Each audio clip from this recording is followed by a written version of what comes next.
একটু কম আছে। আর মানে রমজান মাস চলে গেলে এরপরে প্রচণ্ড ভিড় হবে আমরা বুঝতে পারছি। এই যে মাজার শরীফ তোমাদেরকে দেখায়, এই মাজার শরীফের পাশে যে কাওয়ালিগুলো হচ্ছে, এসবগুলো কারোর পছন্দ হয়, কারোর পছন্দ হয় না। যাই হোক, তোমাদের পছন্দ হতে পারে বা নাও হতে পারে। যাই হোক, আশেপাশে এই যে ফুল বিক্রেতা বা চাদর চড়ানো বা আশেপাশে আরও সব আছে।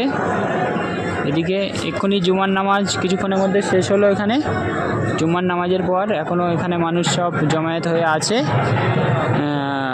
মানে কিছু কিছু মানুষ সব ওই মাজারের ভিতরে ঢুকছে, বার হচ্ছে আর কি।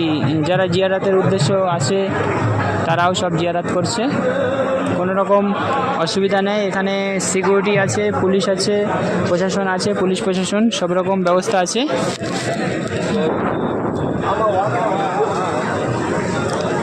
এখানে সব রকম ব্যবস্থা আছে। আমরা আরেকটা জিনিস যেটা তোমাদেরকে দেখাবো সেটা হচ্ছে যেটা অনেকেই বলে থাকে জান্নাতি দরজা। তোমাদেরকে দেখায় এই মুহূর্তে। এটাকে বলা হয় যে জান্নাতি দরজা। পাশে লেখা আছে হিন্দিতে, এই উর্দুতে লেখা আছে আর ইংরেজিতে লেখা আছে। এটা বলছে যে জান্নাতি দরজা। যাই হোক, সেটা আল্লাহ পাক ভালো জানে আর এখানকার মানুষ জানে। যাই হোক, কীভাবে কী আছে। যাই হোক, ভিতরের পরিবেশটা আরও ওই সাইডের পরিবেশটা তোমাদেরকে দেখাবো। আমরা মেন গেটের দিকে এগিয়ে যাচ্ছি।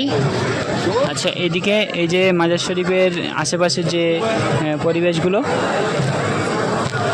এখানে দূর দূরান্ত থেকে মানুষ আসছে।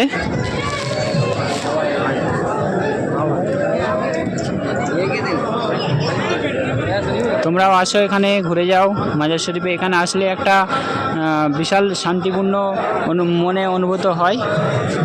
যারা আসে তারাই বুঝতে পারে। যাই হোক, আমার তো খুব ভালো লেগেছে এখানকার পরিবেশ। এদিকে যাচ্ছে যেটা, এটা মেন গেট।